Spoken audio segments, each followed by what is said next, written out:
Clearing a drain pushes through or breaks up a blockage to get water moving again. A drain snake is used to reach even the deepest clogs that plungers, liquid cleaners, or barbed plastic drain cleaners can't reach. While clearing a drain is a quick fix, it may not entirely clean the pipe, and the clog could return over time. Drain cleaning removes buildup like grease, soap, and hair, restoring your pipes to near original flow. Plumbers often combine the use of a drain snake to loosen the clog, and water jetting to thoroughly clean the drain line. So how do you know if you need drain clearing or drain cleaning?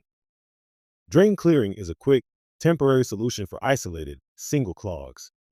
Drain cleaning is a comprehensive, long-term solution for recurring issues or deep blockages. Still not sure which one you need? Call the drain experts at Catons. We'll arrive quickly to pinpoint the issue and recommend the best solution for your unique situation. Catons Plumbing, Drains, and Water Cleanup. Your hometown drain experts.